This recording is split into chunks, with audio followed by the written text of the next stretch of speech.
గడ్డం బ్రదర్స్కు రేవంత్ రెడ్డి కేబినెట్లో అవకాశం దక్కుతుందా? తమకు మంత్రిగా అవకాశం ఇవ్వకపోవడంపై గడ్డం బ్రదర్స్ ఆలోచనలో పడ్డారా? వివేక్ పలుమార్లు పార్టీలు మారడమే ఆయనకు మైనస్ అయిందా? మరి కాంగ్రెస్లోనే ఉన్న వినోద్కు మంత్రి పదవి ఎందుకు దక్కలేదు? ఇద్దరికీ వ్యక్తిగత చరిష్మా లేకపోవడమే ఈ పరిస్థితికి కారణమా? Watch this R24 special.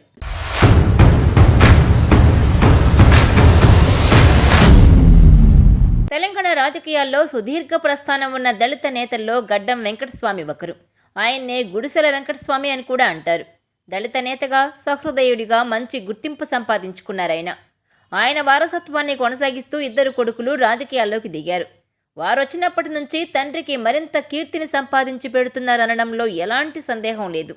గడ్డం బ్రదర్స్గా గుర్తింపు దక్కించుకున్న వినోద్, వివేక్ ప్రస్తుతం కాంగ్రెస్ ప్రభుత్వంలో కొనసాగుతున్నారు. 2023 ఎన్నికల్లో వినోద్ బెల్లంపల్లి నుంచి విజయం సాధించగా, వివేక్ చెన్నూరు నుంచి గెలుపొందారు. అయితే ఇద్దరిలో ఎవరికీ రేవంత్ కేబినెట్లో మొదటి విడతలో చోటు దక్కలేదు. రెండో విడతలోనైనా చోటు కన్ఫర్మ్ అవుతుందా అంటూ మదన పడిపోతున్నారు. గడ్డం బ్రదర్స్లో వివేక్ బీజేపీ, బీఆర్ఎస్లోకి వెళ్ళి తిరిగి మళ్లీ కాంగ్రెస్లోకి వచ్చారు. కానీ వినోద్ మాత్రం మొదటి నుంచి కాంగ్రెస్ పార్టీతోనే ఉండిపోయారు. ఇంతలా పార్టీపై ప్రేమ ఉన్న వినోద్కు ఈసారి మంత్రి పదవి దక్కకపోవడంతో పార్టీలో చర్చ మొదలైంది.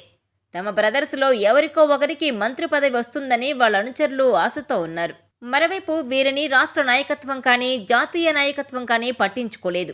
దీంతో వీళ్ళు ఇప్పుడు ఆలోచనలో ఉన్నారట.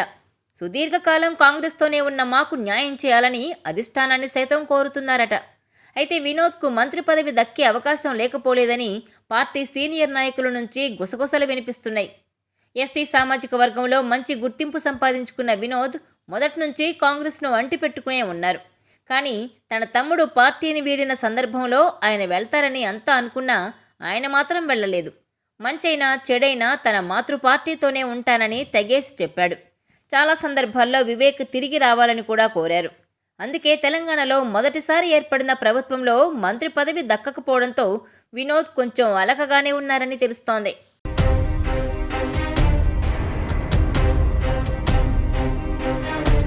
ఈ వీడియో మీకు నచ్చినట్లయితే please share, like and subscribe R24 Telugu.